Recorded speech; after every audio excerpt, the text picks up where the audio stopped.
నరిగమ్మ అమ్మవారి ఆలయాన్ని అక్కడే ఉంచాలని గ్రామస్తులు, ఆలయ పూజారులు డిమాండ్. అనంతపురం జిల్లా అనంతపురం రూరల్లోని పాపంపేట వద్ద నరిగమ్మ అమ్మవారి ఆలయం వద్ద న్యాయవాది లక్ష్మి, శ్రీభాగ్య తదితరులు మీడియాతో మాట్లాడుతూ, నరిగమ్మ అమ్మవారి ఆలయం వద్ద గత 2 రోజుల నుంచి ఉధృతమైన పరిస్థితి నెలకొందని, నరిగమ్మ అమ్మవారి ఆలయాన్ని ఇక్కడి నుంచి తరలించడానికి ఇక్కడున్న గ్రామస్తులు అంతా తీవ్రంగా వ్యతిరేకిస్తున్నారని, అయితే రెవెన్యూ సిబ్బంది ఎలాంటి ముందస్తు నోటీసులు ఇవ్వకుండా నరిగమ్మ అమ్మవారిని ఇక్కడి నుంచి తరలించడం తీవ్ర అన్యాయమని, ప్రజల మనోభావాలు దెబ్బతింటాయని, అదే అనేక చర్చిలు, మసీదులు నడి రోడ్లో ఉన్నా పట్టించుకోరని, కానీ కేవలం హిందూ ఆలయాలు మాత్రమే రెవెన్యూ శాఖ అధికారులకు కనిపిస్తున్నాయా అంటూ లాయర్ లక్ష్మి, శ్రీభాగ్య తదితరులు విమర్శించటం జరిగింది. ఇప్పటికైనా నరిగమ్మ ఆలయాన్ని అక్కడే ఉంచి రోడ్డుకు ప్రత్యేక మార్గాన్ని ఏర్పాటు చేసుకోవాలని లాయర్లు డిమాండ్ చేయటం జరిగింది. ఈ కార్యక్రమంలో ఆలయ కమిటీ సభ్యులు, గ్రామస్తులు పాల్గొన్నారు. ఇప్పటికీ చేయకూడదు. అలాంటి అధికారులు చట్టాన్ని మర్చిపోయి చట్ట విరుద్ధంగా వచ్చి కనీసం కూలగొట్టడానికి, డెమాలిష్ చేయడానికి కమిటీ మెంబర్స్కి కానీ, ఇక్కడ ఉన్న ఈ కమిటీ పెద్దలకు కానీ ఎవరికి కానీ ఎటువంటి నోటీసులు ఇవ్వకుండా హైకోర్టు డెమాలిష్ చేయమని చెప్పిందని చెప్పేసి హైకోర్టు ఆర్డర్స్ నుంచి మేము చేస్తున్నామని చెప్పి తప్పుడు సమాచారం సమాజానికి ఇస్తూ చేయడం అనేది చాలా బాధాకరంగా ఉంది. అంతేకాకుండా ఆసిఫ్ అనే వ్యక్తి ఒక హిజ్రా, ఆయన శివశక్తి, ఒక ముస్లిం అయినప్పటికీ అతని బలగంతో, అతని బృందంతో వచ్చి మన దేవాలయాన్ని, హిందూ దేవాలయం అయిన అమ్మవారి దేవాలయాన్ని కాపాడడానికి ఆయన ఎంతో ప్రయత్నిస్తున్నాడు. అటువంటి ఆయన మీద కూడా డిఎస్పీ గారు, ఎస్పీ గారు కేసెస్ అన్ని బైండ్ ఓవర్ చేసి నిన్ను లోపలికి పంపిస్తామని బెదిరించడం కూడా అసలు ఇది పద్ధతి కాదు. ఎందుకంటే అధికారులు ఎవరైనా కూడా ఎప్పటికైనా చట్టపరంగానే ఉండాలి కానీ చట్ట విరుద్ధంగా ఎప్పటికీ ఉండకూడదు. సామాన్య ప్రజల మీద దౌర్జన్యం చేయడం కూడా పద్ధతి కాదు. దౌర్జన్యం చేస్తే సామాన్య ప్రజల మీద ఎటువంటి విధంగా చట్టపరమైన చర్యలు తీసుకోబడతాయో అధికారుల మీద కూడా అదే విధంగా చట్టపరమైన చర్యలు తీసుకోబడతాయి. మీకేమన్నా ఉంటే కోర్టు నుంచి ఆర్డర్స్ తెచ్చుకొని ఏదైనా ప్రొసీడ్ అవ్వాలంటే ప్రొసీడ్ అవ్వండి, అంతే. కూర్చొని రిజాల్వ్ చేసే మ్యాటర్ని మత కలహాల్లోకి సృష్టించవద్దు. ఇప్పుడు ప్రజల్లో ఏమైపోయిందంటే ఒక చర్చ్ ఉంది, ఒక దర్గా ఉందని చెప్పేది వాళ్ళ మనసుకి పడిపోతుంది. కాబట్టి అటువంటి మత కలహాలని పెంచొద్దు ప్రజల్లో. మీరు అధికారులు ప్రతి ఒక్క మతాన్ని మీరు కాపాడాల్సిన బాధ్యత ఉంది. ఇండియా అనేది డెమోక్రటిక్ కంట్రీ. సో మీరు ప్రతి ఒక్కరిని కూర్చోబెట్టి సామరస్యంగా పరిష్కరించండి, అప్పుడే పరిష్కారం అవుతాయి. కోర్టు అనుకూలంగా తీర్పు ఇవ్వలేదు. అనుకూలంగా తీర్పు ఎక్కడగా ఒక్క నిమిషం అండి, నేను చెప్తానండి.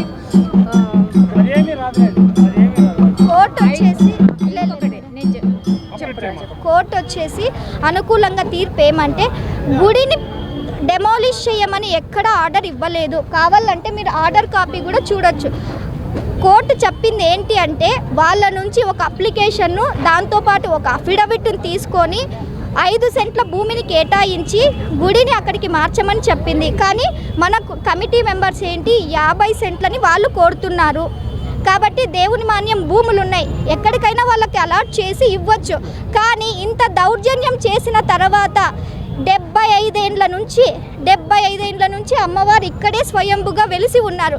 అటువంటి దేవాలయాన్ని పగలగొట్టేసి మేము ఎక్కడ స్థలం ఇస్తాము, లేకపోతే ఇంకొక దగ్గర ఇస్తాము, మీరు ఎక్కడైనా తీసుకెళ్ళండి అని చెప్పి అమ్మవారి విగ్రహాన్ని బయట పెట్టడం కూడా చాలా బాధాకరం.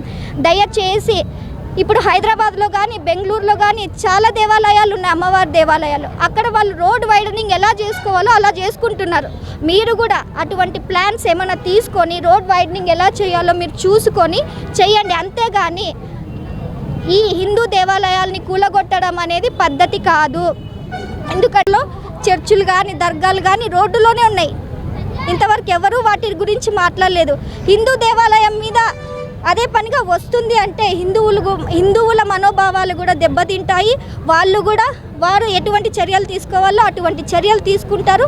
కాబట్టి అధికారులు ఎప్పటికైనా సామరస్యంగా చేయాల్సిన బాధ్యత అధికారులకు ఉంది. మీరు 100 మంది పోలీసులను పెట్టి వాళ్ళు కొట్టిస్తే ఇక్కడికి పరిష్కారం అవ్వదు.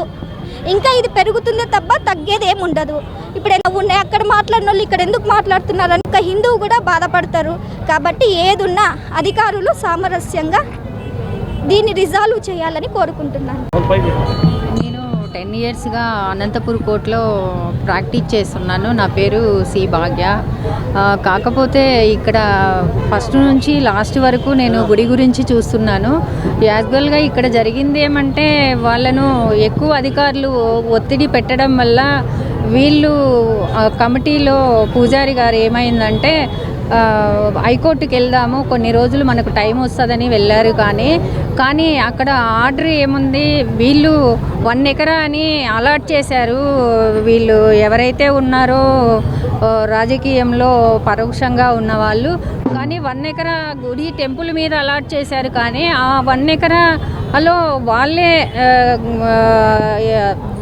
ఏదో ఒక బిల్డింగ్ చిన్న రూమ్ లాగా కట్టుకొని ఇందులో షిఫ్ట్ చేస్తామని చెప్పి మేము గుడి కోసమే పెట్టామని చెప్పి అధికారులను ముందుకొచ్చేసి వాళ్ళు ఏదో పరోక్షంగా లేనిపోని ఇది చేసుకొని పిటిషన్లు పెట్టించి లేని ప్రజలకు ఏమీ తెలియదు, వాళ్ళతో సంతకాలు పెట్టించుకొని పిటిషనర్తో అక్కడ పోయి వాళ్ళు ఏదో రాసుకొని స్పందనలో 1 by 1 ఇక్కడ యాక్సిడెంట్లు జరుగుతున్నాయని ఇచ్చారు, ఆఫీస్ డౌట్స్ ఇచ్చేసి. కానీ వాళ్ళు ఇక్కడ ఏ యాక్సిడెంట్ జరగలేదు, అమ్మవారు అందరినీ కాపాడుతుంది. కాకపోతే డెమాలిష్ చేయమని ఎక్కడ ఆర్డర్ లేదు. హైకోర్టు ఆర్డర్ ఏమైంది, ఇక్కడ ఇంత ఇచ్చారు కదా, మీరు ఇంత ప్లేసు గుడికని అలాట్ చేశారు, ఒక 5 సెంట్లు అక్కడ ఇవ్వండి అని చెప్పారు.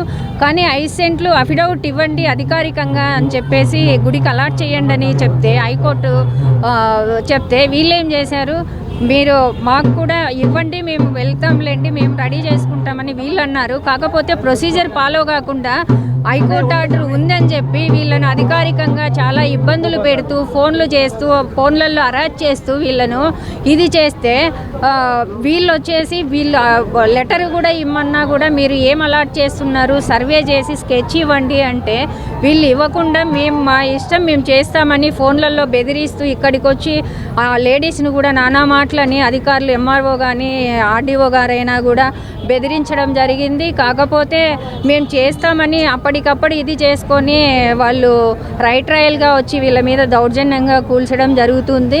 కాకపోతే ఆమె దైవశక్తి వల్ల ఇది ఇప్పుడు నిలబడడం జరిగింది. కాకపోతే ఇలాంటి చర్యలు చేయడం వల్ల వాళ్ళు కూడా తప్పే, కానీ ఏదైనా వీళ్ళకు ఉంటే సామరస్యంగా చేయాలి. కానీ ఇన్ని రోజుల నుంచి లేనిది ఇప్పుడు అక్కడ తీసుకుపోయి పెడతామంటే వాళ్ళు అలాట్ చేశారు. ఇప్పుడు ప్రజలందరూ ఏమి ఇక్కడే ఉండాలని 1000-2000 మంది దాకా వచ్చి నిన్నటి నుంచి ఇక్కడే అన్నము నీళ్లు లేకుండా అమ్మవారి కోసం కాపులు కాస్తున్నారు. కాకపోతే వీళ్ళకు ప్రభుత్వం రక్షణ కల్పించమంటే వీళ్ళకు ఇబ్బందులు చేస్తుంది. కానీ వీళ్ళకు ఎలాంటి ఇబ్బందులు లేకుండా వాళ్ళు అధికారులు దిగొచ్చి అమ్మవారికి ఏదైతే ఇక్కడే వీళ్ళు ఉండాలని కోరుకుంటున్నారు, ఆ సెంటిమెంటల్గా వీళ్ళకి ఇక్కడే ఉన్నట్లు ఇక్కడే ఉండేటట్లు కొంచెం సామరస్యంగా వచ్చి ఏదైనా చేయాలని కోరుకుంటున్నాము.